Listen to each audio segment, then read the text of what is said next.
रणजित शिंदे साहेब, सामाजिक न्याय विभागाचे कांबळे साहेब आणि व्यासपीठावरील सर्व तोलामोलाचे नेते मंडळी या ठिकाणी उपस्थित आहे. अनेक मान्यवरांनी आपले विचार मांडले.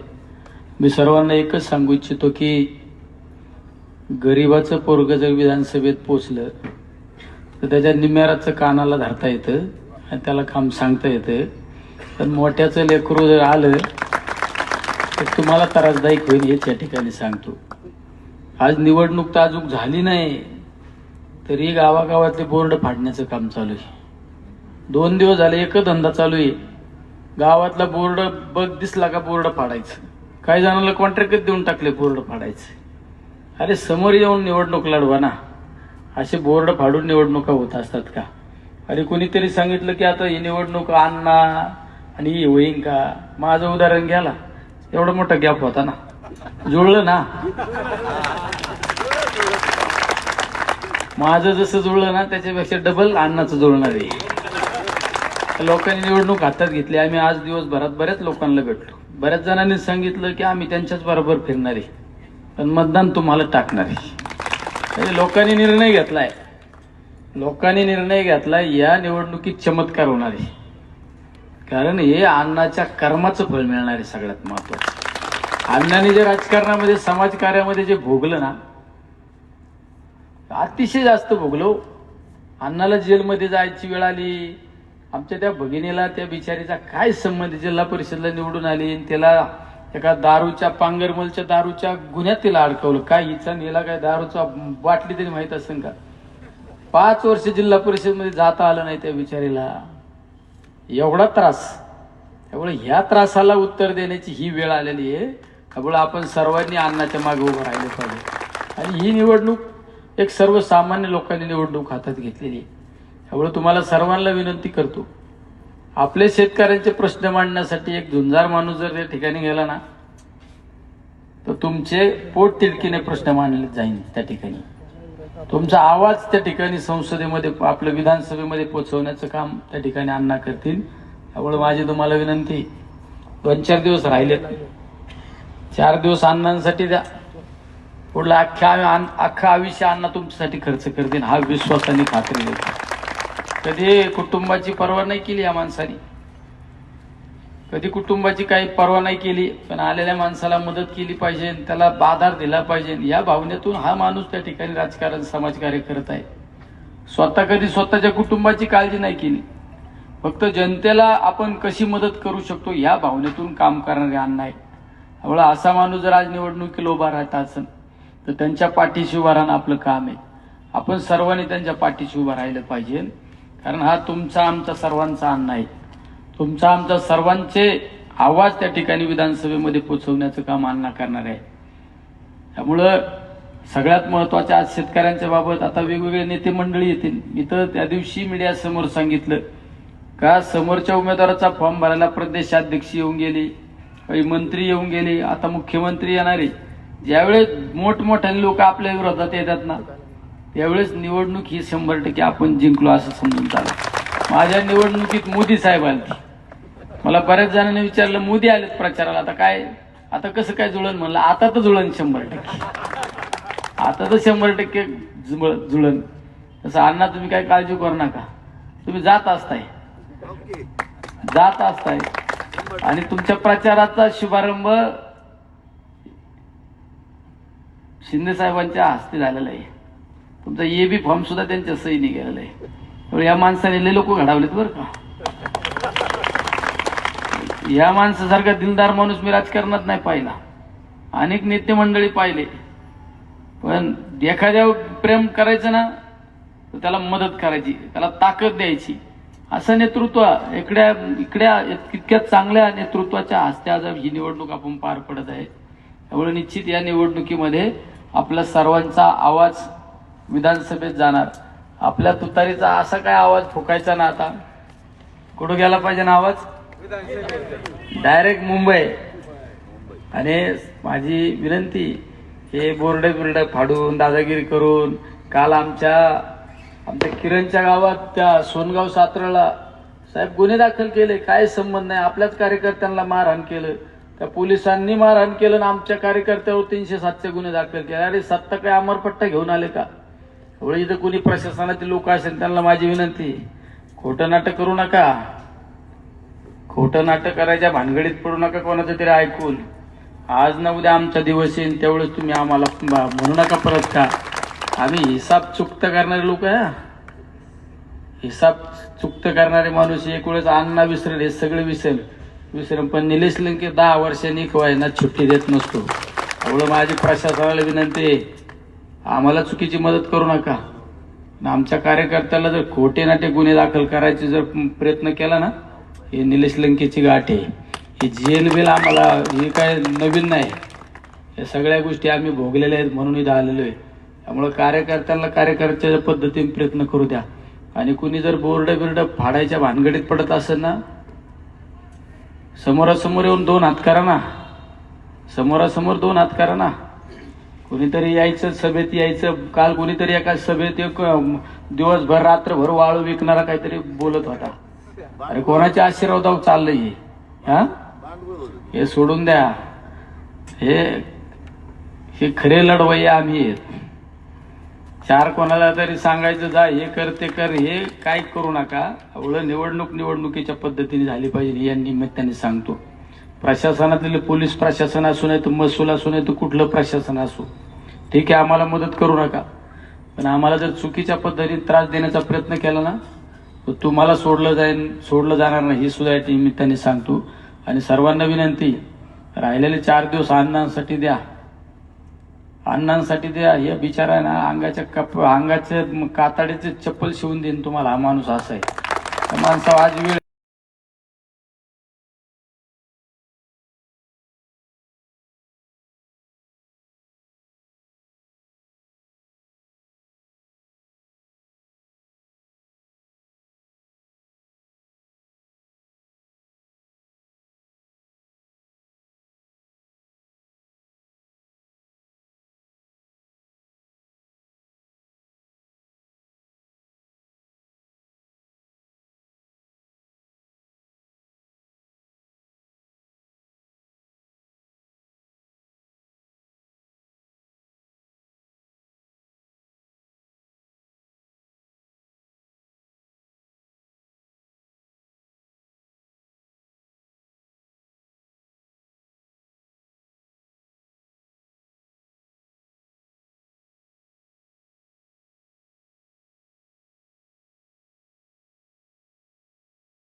आणि छत्रपती शिवाजी महाराजांचे गडकिल्ले संवर्धन करण्याचा इतिहास हा तुम्ही केला. महाराष्ट्राचे गडकिल्ले तुम्ही संरक्षित करताय. नगरचा गडकिल्ला आता तुमच्या खांद्यावर आलेला आहे. तो गडकिल्ला संरक्षित करण्याचं काम तुम्हाला करायचं आहे. अनेक जण जात आहे. एक काळ असा होता या नगरमध्ये काँग्रेस, राष्ट्रवादी अशाच प्रकारचा विचार होता. सत्तेच्या पाठीमागे जाणारी अनेक मंडळी पक्ष सोडून गेली. ज्या पक्षाने वाढवलं त्या काँग्रेस, राष्ट्रवादीचा विचारधारा बाजूला सोडून गेली आणि त्या प्रवास सामील झाल्यानंतर वेगवेगळ्या प्रकारचे विचार करण्याच्या बाबतीमधली भूमिका स्पष्ट करायला लागली.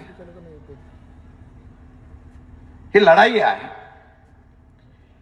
या लढाईच्या माध्यमातून एक नवीन इतिहास करण्याची संधी परत आता नगरच्या असलेल्या तुमच्या जनतेला आलेली आहे. नेते जातात, विचार मरत नसतो आणि नेते गेल्यानंतर सामान्य कार्यकर्ता इतिहास घडवतो. हे उद्याच्या निवडणुकीला तुम्हाला दाखवून द्यायचं आहे. सध्याची निवडणूक साम दाम बंद भेदक या उक्तीचा वापर करून करायला लागलेले आहे. सत्तेची मस्ती हा लोकांच्या डोक्यामध्ये बरीच गेलेली आहे. जे कालपर्यंत काँग्रेसच्या विचाराचे होते ते आता भाजपचे गोडवे गायला लागलेले आहे. सत्तेमध्ये गेल्यानंतर काय परिणाम होतो हे देशाने आणि महाराष्ट्राने पाहिलेलं आहे. मला सांगावंसं वाटतं, लंके साहेब, कालपासून मी या मतदारसंघामध्ये फिरतोय. लाट आहे, सुप्त लाट, गुप्त लाट आहे.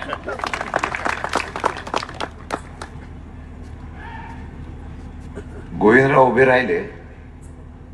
खरंच हे लंके साहेब तुम्हाला आणि सर्वांना आहे. ही निवडणूक बिनविरोध होईल का अशा प्रकारची चर्चा सुरू झाली. नियोजन सुद्धा सुरू झालं. अनेक लोकांनी प्रयत्न सुरू केले निवडणूक बिनविरोध करायची. आम्हाला सुद्धा ठाम उमेदवार उभा राहील अशा प्रकारची अपेक्षा होती. हल्ली फार भयंकर आहे. उमेदवार उभा राहिला तो शेवटपर्यंत टिकतो का ही पण शंका, आणि निवडून आल्यानंतर तो आपल्याकडे राहतो का ही पण शंका. बोली एवढी मोठी चाललेली आहे. जिल्हा परिषदेच्या एका सदस्याला मतदान करण्यासाठी साताऱ्यामध्ये 20 कोटीची ऑफर येते. ही सत्तेची माज आहे. पैशाने आम्ही काही विकत घेऊ शकतो हा एक वेगळ्या प्रकारचा न्यूनगंड, वेगळ्या प्रकारचा फाजील आत्मविश्वास भाजपच्या असलेल्या सत्ताधाऱ्यांना झालेला आहे.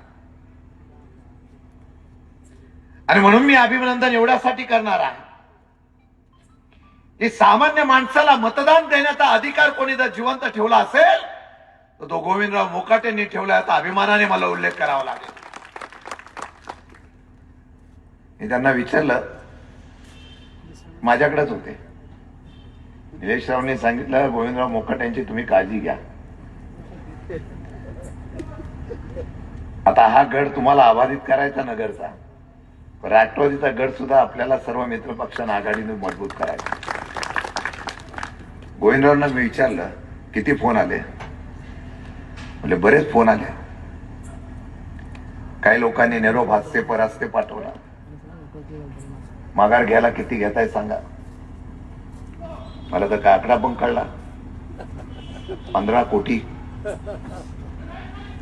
तुमच्या जागी दुसरा कोण असता तर त्यांनी एखाद दुसरा वाढून माघार घेतली असती. पण ईर्ष्या लागते लढाईची. मगाशी आमच्या वक्त्यांनी सांगितलं, जा मुलीतील सुखी राहा. काय त्या मुलीचं सुख आहे? माणुसकी काहीतरी पाहिजे ना. आमच्या माता भगिनी त्या हो. एक मुलगी डॉक्टर होते, शिकण्याची इच्छा. वडिलांनी सामाजिक कार्य इतकं केलं होतं, त्या सामाजिक कार्याची पोचपावती म्हणून जनतेने त्याला जिल्हा परिषद सदस्य बनवण्याचा प्रयत्न केला. ही खरी गोष्ट लग्गे साहेबांनी बोलले. आपलं कुटुंब बघितलं नाही, जे उत्पन्न मिळालं त्यातून सामाजिक मध्ये देणग्या देणे, लोकांच्या अडीअडचणीला धावणं, मंदिरं बांधणं, सामाजिक कार्य, शिक्षण संस्थेला मदत करणं, हे कोण करत नाही. हल्ली नेते घेऊन पैसे गब्बर होऊन नेते झालेले आहेत. समाजासाठी कोण काय करत नसतं, पण या माणसाने केलं. त्याची पोचपावती हा भाग्यश्रीला मिळाली. तिची चूक एवढीच होती, ती निवडून येणार होती.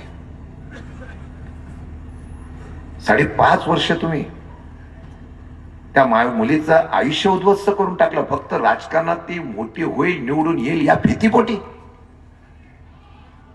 ही मर्दाची लढाई नाही हो तुमची.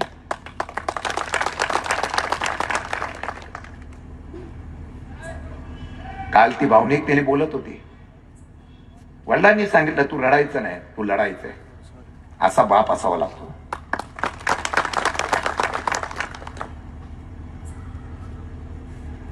काय सुट्टीने पाहिलं.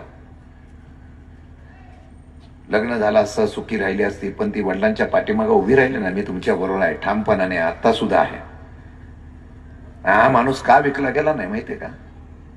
कोणीतरी संघर्ष केला पाहिजे, कोणीतरी यांच्या विरोधात लढलं पाहिजे, म्हणून हा माणूस उभा राहिला. पैसा नाही. परवा कालच्या बैठकीमध्ये काही लोकांनी सांगितलं आम्ही वर्गण्या गोळा करून या माणसाला दिलेला आहे.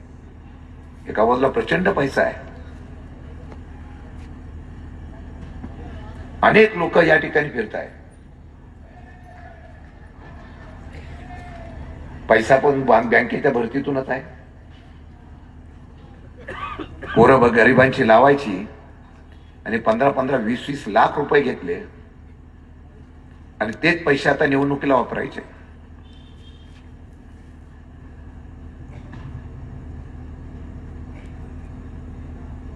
अनेक नगरसेवक फिरत आहेत. उद्या महाराष्ट्र सुद्धा येईल. वातावरण बदलतं म्हटल्यानंतर आता ही सीट आलीच पाहिजे म्हटलं, महाराष्ट्राचे अनेक नेते येतील, कदाचित देशाचे सुद्धा नेते येतील.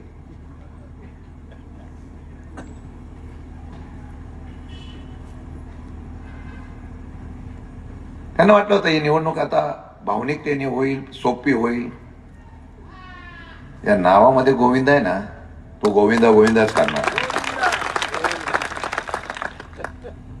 ही लढाई तुमची आहे. देशात राज्यात जे काय चाललंय ना सध्या, अरे भयानक आहे.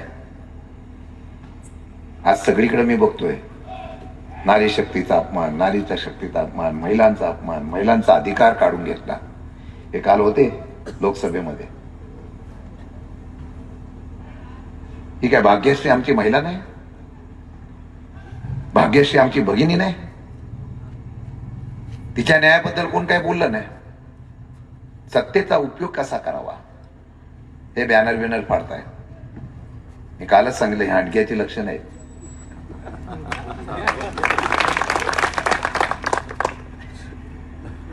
तुम्ही बॅनर फाडाल, पण हृदयामध्ये गेलेला गोविंद मोकाटे काढू शकणार नाही ना तुम्ही.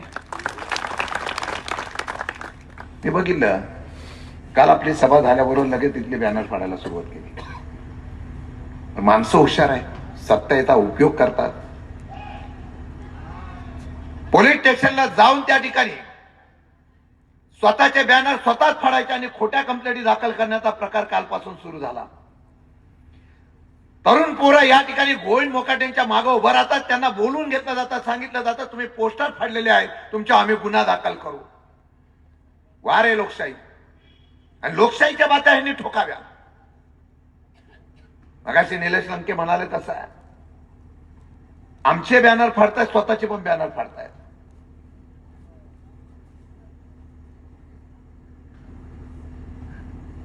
हिम्मत असेल ना तुमच्या, हिम्मत सांगून टाका. इथं बॅनर फाडायला येतो, तिथं मी आणि निलेश लंके दोघंच येतो.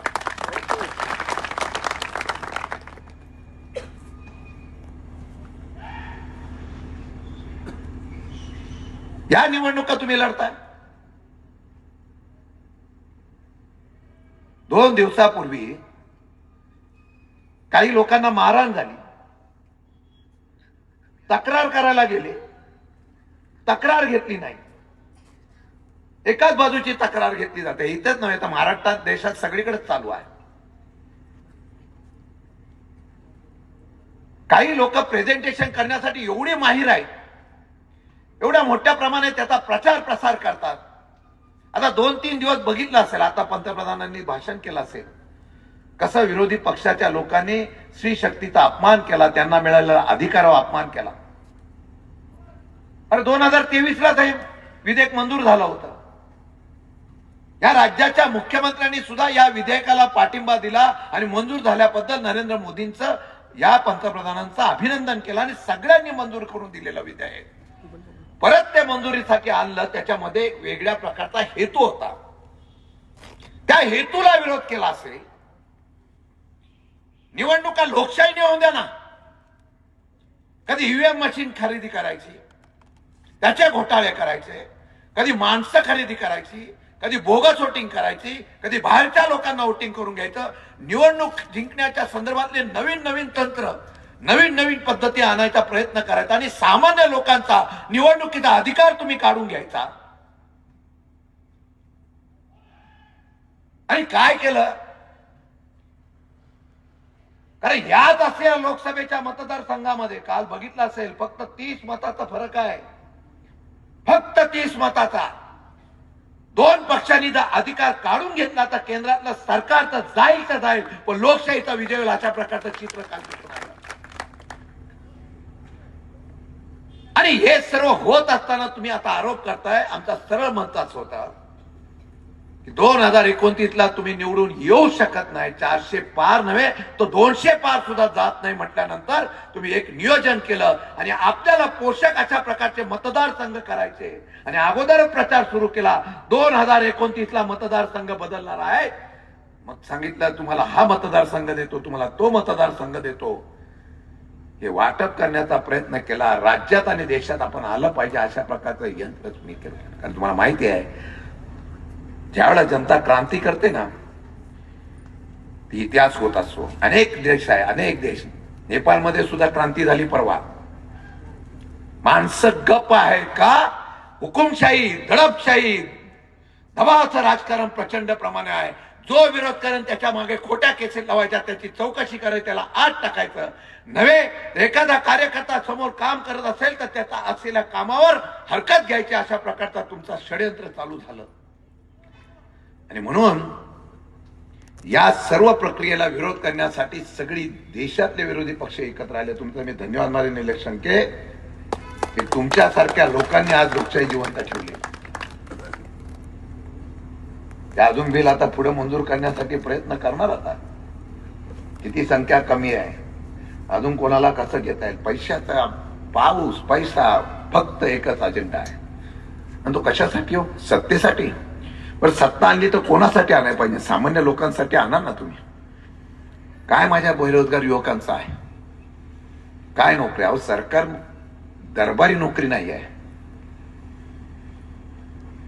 मी मगाशी येताना बघतो बरेच लोक मोटरसायकलवर दुधाच्या किटल्या घेऊन फिरत आहेत. तिथलं दूध उत्पादन जास्त आहे, कांदा उत्पादन जास्त आहे. हे लोकसभेमध्ये बसतात, आम्ही विधानसभेमध्ये बोललो, आम्ही विधान परिषदेमध्ये बोललो. आम्ही बरोबर समजत होतो निलेशजी की फक्त आम्ही मुंबईला आणि महाराष्ट्रामध्ये पायऱ्यावर आंदोलन करतो, पण तुम्ही आता त्या लोकसभेच्या पायऱ्यावर पण तुम्ही आंदोलन करताय. कधी नव्हती ही प्रथा ह्यांनी सुरू केली का? तो लोकांसाठी आणि शेतकऱ्यांसाठी केली ना. सरकार निगरगट्ट आहे. काही सांगतील तुम्हाला, उद्या येतील सांगतील आम्ही असं करतोय देशात. काल जाहीर केलं 2 दिवसापूर्वी अतिवृष्टी झाली त्यांना आपण मदत करतो. मागचीच अतिवृष्टीचे पैसे दिले त्या अजून नाही. आणि तुम्ही आता पुढच्या अधिवेशनामध्ये विषय मांडा, महाराष्ट्राला मागच्या ह्याच्यामध्ये 20,000 कोटी अजून या असलेल्या अतिवृष्टीचे केंद्राने दिलेले नाही, बाकीच्या राज्यांना दिले. आमचा महाराष्ट्र आहे ना. महाराष्ट्र ज्यावेळेला विरोध करतो ना तो ताकदीने करतो. आजही छत्रपती शिवाजी महाराज, शाहू फुले आंबेडकरांचा विचार जो आहे ना या महाराष्ट्रातून गेला ना, आणि ज्यावेळेला महाराष्ट्राला असह्य होतं तेव्हा महाराष्ट्र क्रांती करतो. मग तो गरीब जरी असला, फाटका जरी असला, पण तो मतदानाच्या माध्यमातून आकडा करत इतिहास करत असतो. काय शेतकऱ्यांच्या भावाबद्दल त्याने म्हटलं तर तुम्ही अमेरिकेचा करार झाला, कृषी करार, मी कालही बोललो, अजून तुमच्यापर्यंत तो आलेला नाही, तो थांबवला गेला असं मला कळलं. भयानक आहे तो. आपल्या देशाचे प्रमुख आहे ना, या अमेरिकेच्या समोर शरणागती पत्करता अशी चित्र या देशामध्ये आहे. आणि हा देश फक्त उद्योगपतीसाठी चाललेलं हे चित्र, हे राज्य आजही तशा पद्धतीने चालतं असं या ठिकाणी चित्र निर्माण झालेलं आहे. सांगतात काय केलं मला सांगा. एका सामान्य शेतकऱ्याने उठून सांगावं की माझ्या घरामध्ये मी आता सुख समृद्धी आहे. हे अमेरिकेचा करार झालेला आहे. ज्या दिवशी हा करार होईल ना, तर त्यांचं आलेलं उत्पादन शेतकऱ्यांचं ते आपल्याकडे येईल, त्याला 0% कर आहे. आपलं जाईल त्याला 18% कर लागतो. आणि अमेरिका सुबत्ता असलेलं राष्ट्र आहे. 144 कोटीच्या जनतेचं ज्यावेळेला त्यांना बाजारपेठ भेटेल ना, त्यावेळेला त्यांचा माल दूध आहे. दूध उत्पादन असलेले सगळे पदार्थ येतील. सोयाबीन आहे, इथॉनॉल आहे, मका आहे, ही सगळे पदार्थ ज्यावेळेला येतील ना, तर आपल्या शेतकऱ्यांची बाजारपेठ ते काबीज करतील. आणि हा धोका कोणी तुम्हाला सांगणार नाही. आम्ही कष्ट करू, मेहनत करू, कधी निसर्ग कोपतो, कधी अवकाळी पाऊस पडतो, कधी दुष्काळ पडतो, उन्हात आम्ही राबतो, आम्हाला कधीतरी न्याय मिळेल अशा प्रकारच्या अपेक्षेवर आपण या ठिकाणी कर्जबाजारी होतो. आज या महाराष्ट्रामध्ये जेवढ्या आत्महत्या झाल्या तेवढ्या आत्महत्या आजपर्यंत कधी झाल्या नव्हत्या. अरे आम्हाला अभिमान आहे. आम्ही शरद पवारांचे कार्यकर्ते आहेत, ज्यांनी पहिल्या प्रथम कृषी मंत्री असताना 76,000 कोटीचं कर्ज माफ केलं. आणि आज तुम्ही काल कर्जमाफी केल्याचा दवंडी पिटवली 2,50,000. जून पर्यंत कर्ज माफ करण्याच्या बाबतीत मूल्य भूमिका गेली. मार्चलाच आमची वसुली होती हो. मिळाले 50,000. मिळतील का नाही मला शंका आहे. 11.5 लाख कोटी तुमच्यावर कर्ज करून ठेवलेला आहे. सगळीकडे आबादी आबाद आहे. हात पैसा काढायचा, हात जनतेमध्ये वाटायचा, निवडणुका जिंकायचा, परत पैसा कमवायचा. आणि सामान्य जनता आहे तशीच पिकलेली. आमची माय भगिनीला 1,500 रुपये दिले म्हणून सांगितलं जातं आणि आज सांगतील की तुमचा हक्क ह्या लोकांनी करून घेतला.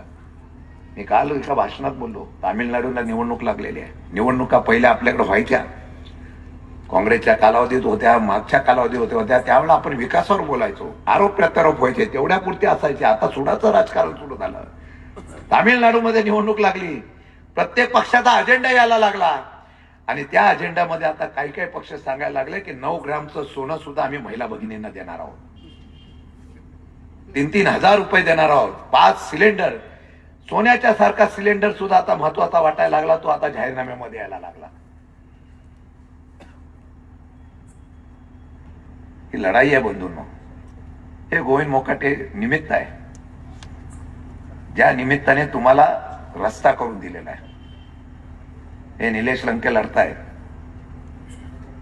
सामान्य माणूस सुद्धा खासदार होऊ शकतो. कारण म्हणलं तर त्यांना वाटलं, कोणीतरी म्हणलं इंग्लिश येतं का. हा फडफड इंग्लिश बोलल्यानंतर मी पण इंग्लिश ट्युशन चालू केली.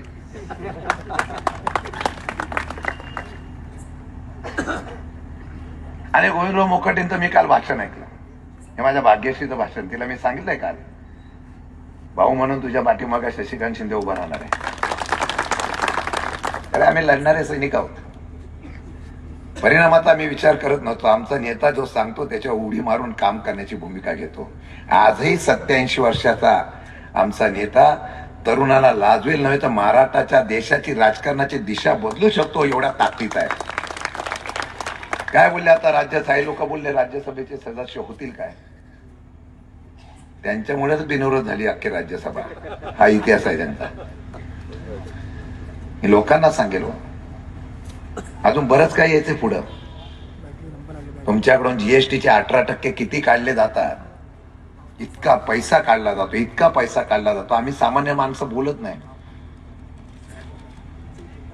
या पाथर्डीच्या आणि असलेल्या राहुरीच्या निवडणुकीला 2 निवडणुका आहेत, पण दाखवून देऊ महाराष्ट्राचा इतिहास. आणि बदलती परिस्थिती आता ह्याच्या पुढे तशी होत जाणार आहे. तुम्ही जर ठरवलं ना, 2 दिवसांमध्ये कदाचित अनेक लोक फिरतायत. काही नगरसेवक फिरतायत, कोण काय फिरतायत, किती पाहिजे काय पाहिजे येतील. सांगितलं जाईल, भाव केला जाईल, खरेदी केलं जाईल. पण मत फक्त तुम्ही तुतारीवाल्या माणसाला देण्याच्या बाबतीत मला प्रयत्न करा. कारण कोणीतरी ही लढाई केली पाहिजे ना. ही केलीच नाही तर लोकशाही जिवंत राहणार नाही. आणि ज्यावेळेला लोकशाही संपेल त्यावेळेला लोकांना आवाज उठवण्याचा अधिकार राहणार नाही. आणि तो अधिकार टिकावा म्हणून आमचा गोविंदराव उभे राहिलेले आहेत. मला अभिमान आहे. निकाल 100% तुमच्या बाजूला लागेल एवढा मला विश्वास आणि निलेश लंकेंना आहे. निकाल काही लागो, माझा नेता लढायला उभा राहिला, एका कन्येचा बाप उभा राहिला, एका सामान्य जनतेचा आवाज करणारा कार्यकर्ता उभा राहिला. तो पैशाला विकला गेला नाही, तो विचाराला विकला गेला नाही, स्वाभिमानाच्या लढाईसाठी उभा राहिला. हा अभिमानाने सांगण्याचा अधिकार अध्यक्ष म्हणून मला महाराष्ट्रामध्ये निकाल निश्चितपणाने सांगायला अभिमान वाटेल. अशा प्रकारचं काम त्यांनी केलेलं आहे. म्हणून अनेक प्रश्न देशामध्ये परत परत येतील, अनेक विचार अनेक लोक सांगतील. पण मी एक सांगतो, सर्व समाजाची धर्माची, आता हल्ली धर्मवाद फार वाढलेला आहे. राजकारण धर्मावरच केलं जाते आता. कारण माणसांना आणि तरुणांना कुठेतरी विभाजन केलं पाहिजे, ज्याचा पंडित कांबळेंनी उल्लेख केला. आम्ही शिवजयंती साजरी करतो, आम्ही आंबेडकर जयंती साजरी करतो, आम्ही महात्मा फुले जयंती साजरी करतो. फक्त या समाजाचा बुद्धिवंतांनी आपल्यासाठी वापर करून घ्यायचा आणि या समाजामध्ये वेगळ्या प्रकारची फूट मारून आपण सत्तेमध्ये कसं बसू याचं नियोजन करण्याचा प्रयत्न गेल्या काही वर्षापासून केलेला आहे. आणि त्या विषयाला जर खेद करायचा असेल तर परत एकदा महाराष्ट्र उभा करून दाखवा. आणि मला खात्री आहे उद्या त्या देशाच्या परत क्रांतीचा, देशामध्ये जी क्रांती होईल 2029ला, त्यामध्ये सगळ्यात इतिहास कोण उभा करणार असेल तो रावरी पातळी महाराष्ट्र करेल अशा प्रकारचा विश्वास माझ्यासारख्या कार्यकर्त्याला आहे. म्हणून मी आपल्याला विनंती करणार आहे. काही लोकांना भाषण सुद्धा करता येत नाही, मला कळलं नाही आहे हो, पण डेंजर आहे हो. मला काय माहित नाही, परंतु दमबाजी दादागिरी सगळं चालू झालेलं आहे. नगरमध्ये हल्ले वाढलेला आहे. कार्यकर्त्यांचा तुमचा खरंच मी धन्यवाद मानेल. सभेला सुद्धा तुम्ही उपस्थित राहताय, हा आमचा विजय आहे. आणि ज्योत पेटवत न्या, एवढी पेटवत न्या की 23 तारखेला मतदान होईल